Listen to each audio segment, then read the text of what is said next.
What you're about to experience is one man's quest to see beyond the tumultuous period we're in and to envision what lies just beyond our grasp, yet well within our reach. Welcome to Larry Rifkin's America Trends, where the future has arrived, and it's just in time.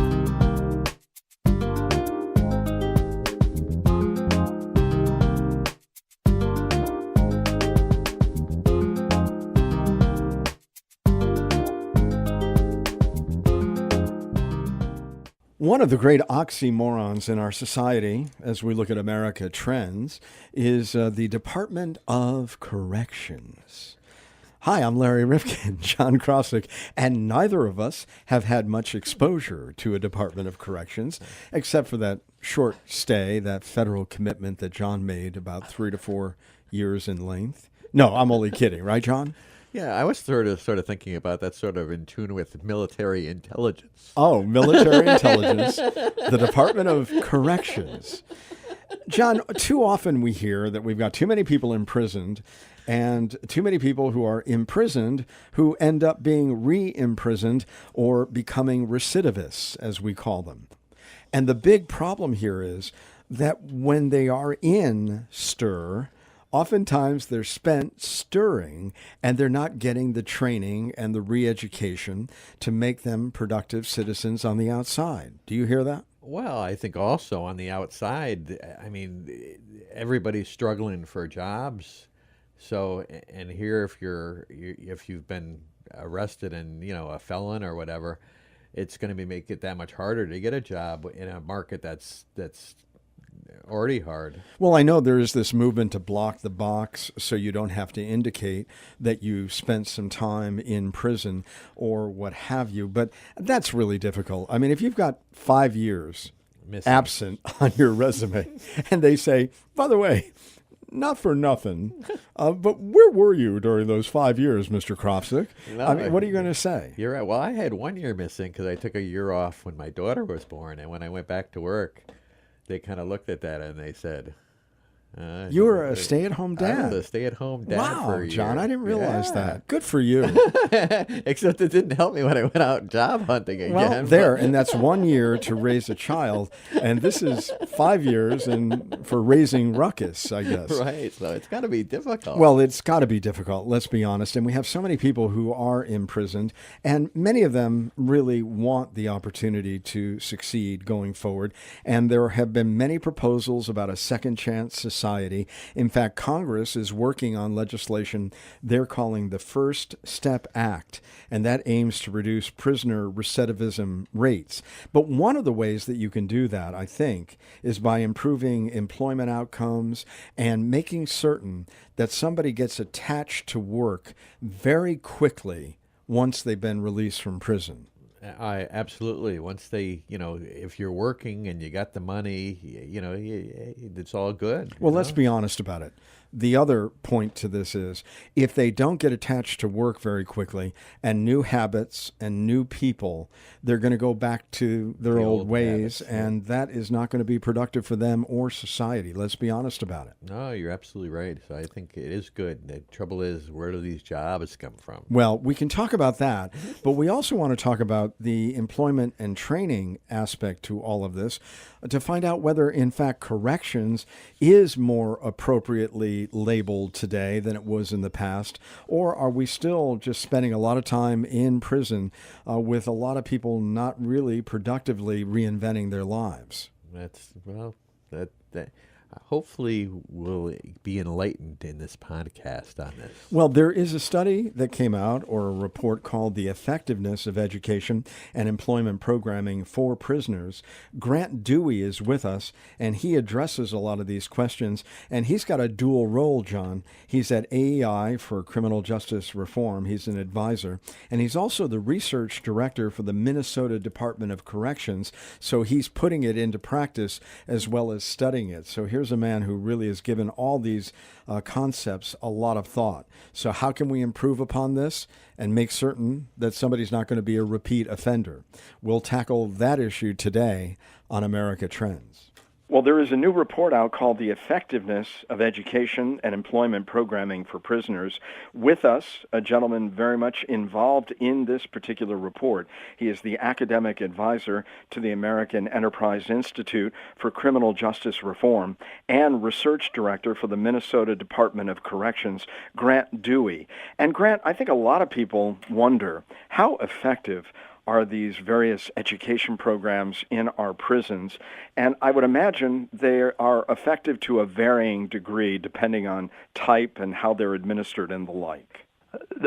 Yes, that's correct. First off, thank you for having me on your program. And I think what's important to emphasize is that education programming within U.S. prison systems have been around for a long time, because it's been recognized that prisoners have long been undereducated. We see, for example, that about 40% enter prison without a high school degree or GED. And then we see that prisoners are less likely to have a post-secondary degree compared to the general population. But what we do see is that when individuals earn a secondary degree or a post-secondary degree in prison, that it does improve outcomes relating to prison misconduct, post-release employment, recidivism, as well as cost avoidance. But when we look at it, certain programs that start in the prison and then are not continued when they end up either in a situation in the community, back out on work release, the continuum where somebody really has a program that is really dedicated to getting them a job on the outside, how important is that continuum? When it comes to employment programming, and employment programming for prisoners can run the gamut from prison labor to programs that tend to be offered strictly in the community after someone gets released from prison, like work release. So there are a variety of employment programs that are available for those who are in prison as well as those who get released from prison. But one of the things that we see for employment programming that tends to be more effective is that there is a continuum of service delivery from the institution to the community. With programs like prison labor, which are delivered exclusively within prison, we do see some beneficial outcomes, but the impact on recidivism, for example, is very limited, if not non-existent. We see prison labor generates good outcomes for finding a job after someone gets released from prison, but its impact on recidivism is very modest, and we see a little better outcomes for community-based programs like work release, but the best outcomes that are observed are those for employment programs that start when someone's in prison and continue after they get released from prison. And Grant, that makes a lot of sense. I recall reading an article some years back, and you think about it, a lot of the guys, and primarily guys, though women too, who go to prison, I mean, they're there because they don't have an education, or they don't have really a lot of work-related skills, and they may not have the best time management skills. So unless they're followed and monitored, the likelihood that they're going to go back to some of their old ways and their old relationships, which were not healthy and certainly not work-involved, are much greater. And the research bears that out to employment programs, by the way. We see a continuum of care or service delivery from prison to the community. That's a common thread that runs through a lot of effective correctional programs. And what kind of exacerbates that situation is that a lot of service delivery models are fragmented within the community, and so it makes it very challenging to provide effective services for individuals after they get released from prison. But when you have a program or an intervention that begins while someone's incarcerated and continues after they get released, that it can foster a more successful transition to the community. For those of us who have not been involved in this particular field, and that's probably 99.9% of us who are on this podcast today, there are some who might think that prison should be punitive. They want somebody to pay for their crime. Then others who say, well, some form of rehabilitation. Then this issue of corrections and employment and hoping for the best for the individual and spending some money investing in them, to some is the appropriate thing to do, the smart thing to do, and for others, why should we be doing that? I mean, how much do we still have to deal with various ideas about what a prison is? We absolutely have to deal with it, just because it pervades all of the discussions that we have about how we use prison and what prison should be like. The idea that prison should be a very punitive place in which little or no rehabilitative programming is provided is an idea that is very old and endures still to this day. The problem with that approach, however, is that it has seldom yielded very good outcomes. And this is something that dates back to the beginning of the penitentiary in the early 19th century, is that we put individuals in prison and we make the experience so miserable that they will never want to return. But the evidence suggests that approach does not work at all. It's also very, very costly and wasteful. One of the more recent ideas is that we still make prison very punitive. We make the experience as miserable as possible for the individual, but we try to provide a little bit of rehabilitative programming in there. And this is what we've really tried to do, I would say, over the last 30 to 40 years. However, given the fact that we have arguably overused prison, it's been very difficult to provide programming to a large number of individuals who are in prison. Instead, what we do is we warehouse a lot of individuals who go to prison. And the research has shown that when we warehouse prisoners, it leads to worse recidivism outcomes. So I think from a long-term perspective, if we provide programming that is shown to be effective in reducing the extent to which individuals go back to prison, then that is something in which we should invest more in. And that's one of the arguments that I've tried to make, not just in the recent AEI paper, but in some of the more recent writings that I've done on prison reform. We'll return to this episode of America Trends in just a moment. If you like what we're doing here at America Trends Podcast, please don't keep it to yourself. I know there are a lot of people, John, who think, well, if I'm listening and somebody else wants to listen at the same time, maybe we're going to collide and they're not going to be able to hear us. Yeah. Is that the way the technology works? No, there's plenty of bandwidth. Everybody can listen at the same time. All right. Well, that dispels that myth. Now, you can do a number of things that would really be helpful to us. You could give us a kind rating or a review at Apple Podcasts, and that boosts what they consider to be our value and visibility. And what does that do, John? Well, that puts us in the forefront so that you can find us easier, and most important is other people can find us easier. And you can subscribe there or on our site, americatrendspodcast.com, or wherever you're listening, so we can alert you to new episodes of the podcast, which, by the way, we put out twice a week on Tuesdays and Thursdays. Or you can like us on Facebook or follow us where, John? On Twitter. On Twitter, that's right, where the world turns to hear fake news or whatever it is. Well, you can direct message us at Trends Podcast or using hashtag Trends Podcast. And you know, John, with our growing audience, and really it's been pretty remarkable, a lot of people just came to us the last month or two, and they might have missed earlier episodes. Can they get them again? They can look through them and pick the ones they want to listen to. They're all on the website, and a lot of them are up on iTunes, many of them. All right. Well, listen, there's lots of material to listen to. We hope you have the time, and we'll lend it to us because we try to make it worth your while. And thanks so much for listening. And tell your friends.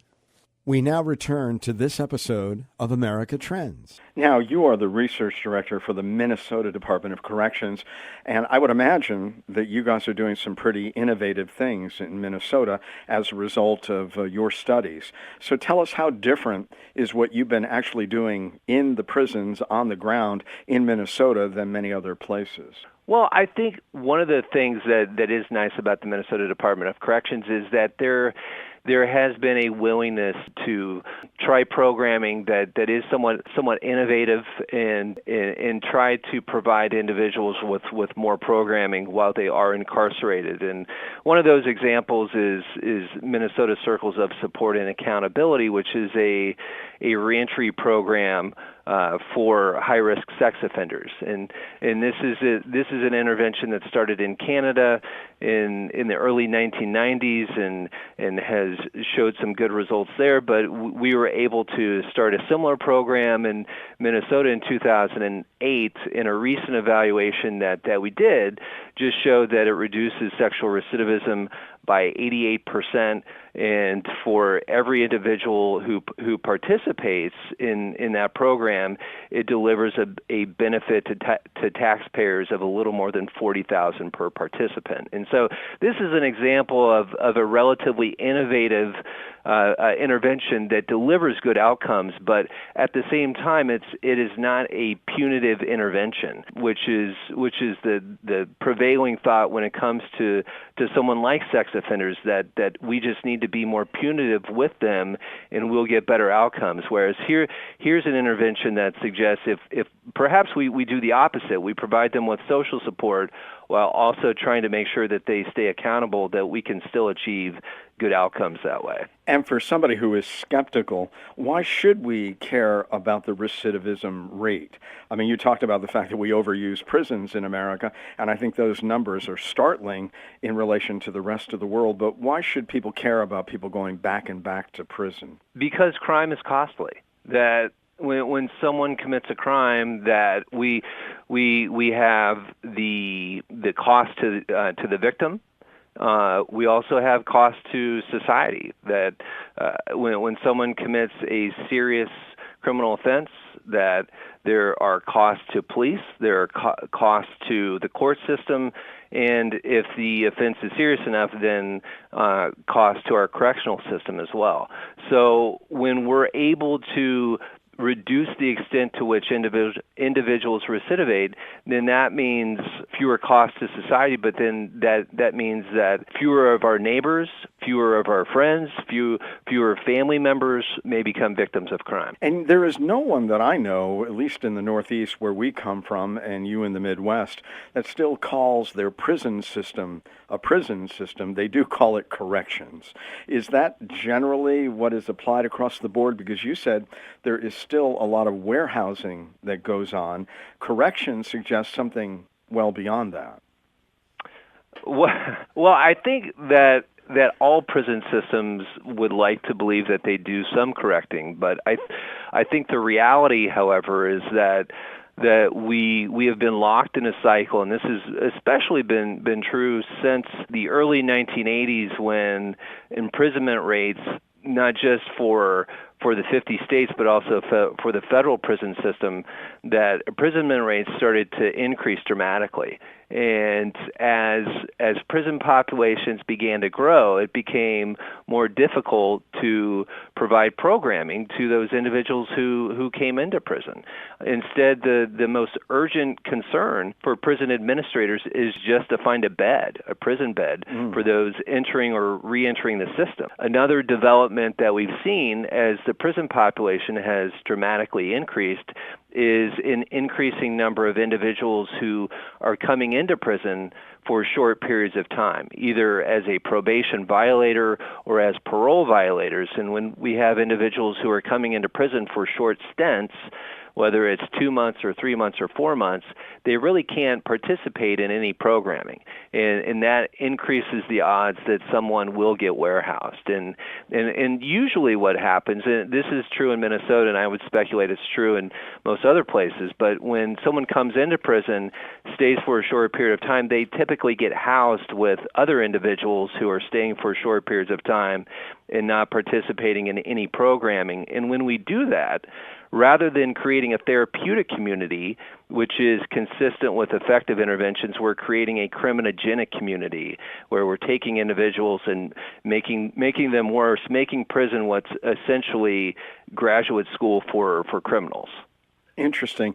So, should we ask for longer sentences so there's more time to work with these individuals who have so many deficits that make it so difficult for them when they get back out into this difficult world of work in America today? I don't think the solution is longer sentences for everyone. In fact, I don't think it would entail longer sentences, but I think what one of the solutions would be increasing the length of stay for those who do come into prison so that they can at least participate in programming that's been effective in reducing recidivism. But what that also means is that for those individuals, if our goal is to reduce warehousing and producing better outcomes, then that also means reducing the amount of time that individuals stay in prison for those who have really long sentences. So someone who has a sentence where they're going to be in prison for 20 or 25 years,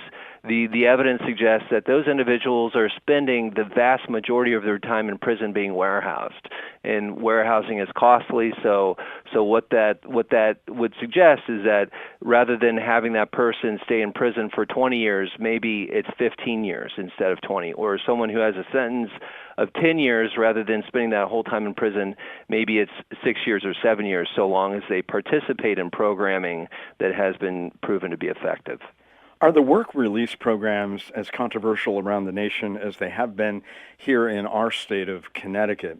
Every time there is malfeasance on the part of one of the individuals let out, the whole program is lathered with what it is that individual did, and lots of people calling to pull it back. That is always going to be one of the areas of concern with a program in which individuals are released from prison into the community, a program like work release. And one of the things that Minnesota does, and I imagine other states probably do as well, is that for those individuals who do get placed in what are referred to as early release programs, they tend to be lower risk individuals. And because individuals are eligible for the program based on their risk, that entails using risk assessment tools to determine who is a greater risk to the community and who's a lower risk. And in order for someone to get released early, they have to demonstrate that they are a lower risk, and that also means participating in programming while they're in prison to help reduce or mitigate that risk. Grant Duwe is with us from the American Enterprise Institute and the Minnesota Department of Corrections. And I've got to ask you, Grant, this is a really interesting time for us to be talking because we see where the House passed a bipartisan prison reform bill, the First Step Act. And lots of places around the country, states have been talking about prison reform, Democrats, Republicans getting behind it. So is this a good first step? I think the proposed legislation is actually, yes, a good first step. I don't think it's the panacea that some proponents of it might make it out to be, but I think the question recently is whether the First Step Act should become law, or whether we need to hold out for sentencing reform. And I think what I would suggest is that at a minimum we should implement the First Step Act, just because I do think it would bring about positive changes to the Federal Bureau of Prisons. And that is one piece that is important for folks to understand, that this would just affect the federal prison system. And with the 1.5 million inmates in U.S. prisons, about 12 to 13% are federal prisoners, while the other 87 to 88% are state prisoners. This particular act would affect a relatively small portion of the nation's prisoners, but it would be a step in the right direction. And who are the federal prisoners versus the state prisoners, just to give us all an insight into this? The biggest distinction between state prisoners and federal prisoners probably has to do with drug offenses. About 20%, or it's probably a little less than 20%, I think it's about 18% of state-level prisoners are in for drug offenses, whereas more than half of the federal prison system, that population are drug offenders. And so that's probably the biggest difference that we see between the two. When we look at drugs and we look at mental health issues, where I believe about 37% of the prison population suffers from various types of mental illnesses, how difficult does that make the job training and post-employment issue? It can make it very challenging, especially if those mental disorders interfere with one's ability to either get an educational degree or a certification, as well as hold down employment. And so what we commonly see is that for those individuals who do have severe mental illnesses, that disability is frequently an option. But that also speaks to the fact that when individuals come into prison, that they usually have a number of factors that make it difficult for them to embrace a law-abiding lifestyle, and that they have multiple risk factors, that when someone comes into prison, it's not usually because they lack a secondary degree, but instead it's they lack a secondary degree, they have no legitimate work history, they have a history of mental illness, maybe have a lengthy history of substance abuse, trying to self-medicate. And so, usually we see a whole host of risk factors for those who do come into the prison systems. I find that it's very interesting. You have some other factors that affect how well they're going to do on the outside after leaving prison. Prison visitation and cognitive behavioral therapy. Why do those have such an impact? They both address what are known as major criminogenic needs or risk factors. And so with cognitive behavioral therapy, it really tries to address the criminal thinking that a lot of individuals who come into prison have, kind of these criminal thinking patterns, and cognitive behavioral therapy helps address that. Visitation, on the other hand, taps more into providing individuals with pro-social support, because we see that having antisocial peers is a major risk factor for those who are in prison.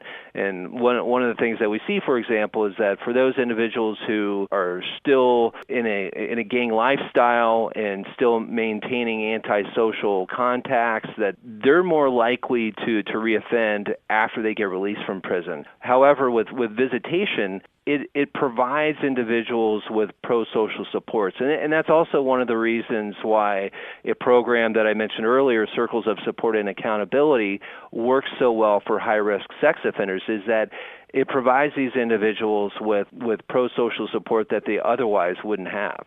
It's interesting. We did a couple of podcasts about the boys' crisis in America.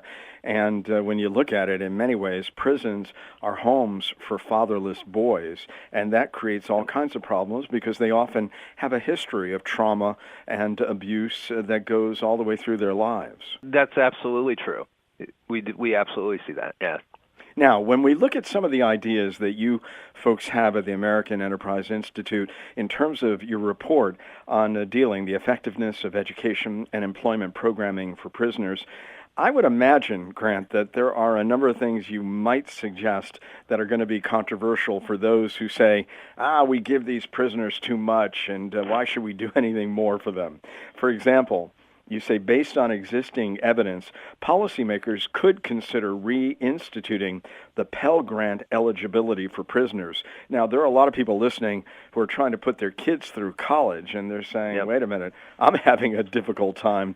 How do you respond to that? And that is clearly a valid concern. But at the same time, I think it's worth pointing out that even if we don't spend any money to help provide education programming for someone who's in prison, that when they get released, we could end up spending more down the road, especially if they continue to commit new criminal offenses. And what the evidence indicates is that when there is increased access to education and employment programming while someone is in prison as well as after they get released, that it can reduce our societal costs over the long run. And the truth is that we spend a lot each year in prison. It's been estimated that we spend about $40 billion each year.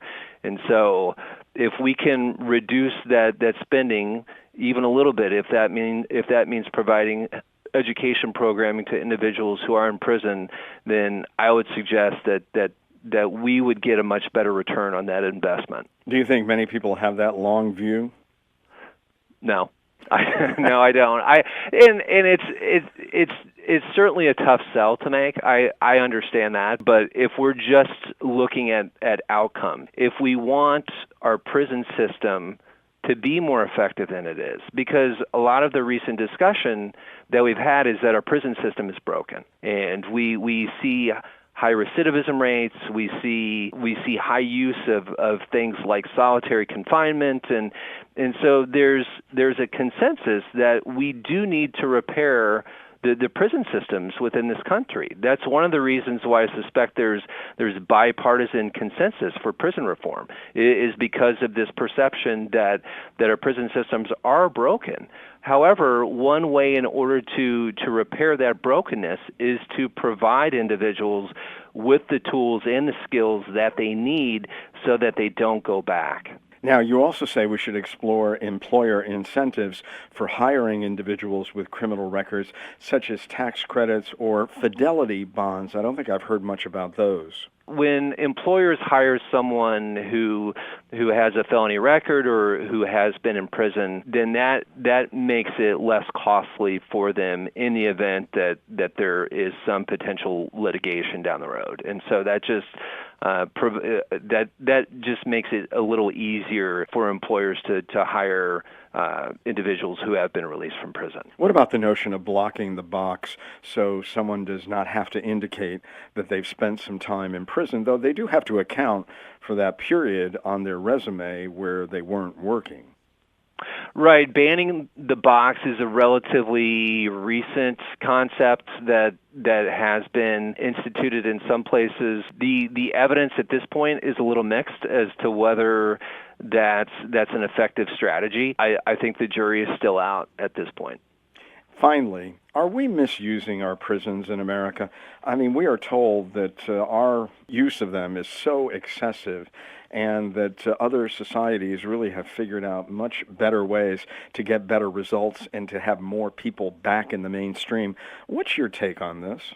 I think that it's clear that when we look at the evidence and we see that the imprisonment rates in the U.S. is so much higher than what we see in other comparable countries, and the return on the investment that we have made in our prison system has not been very good. And I think part of that, however, is the fact that we continue to insist that prisons are supposed to be punitive, miserable places that are bereft of any shred of hope or dignity or any programming or interventions that can provide individuals with a way to turn their lives around.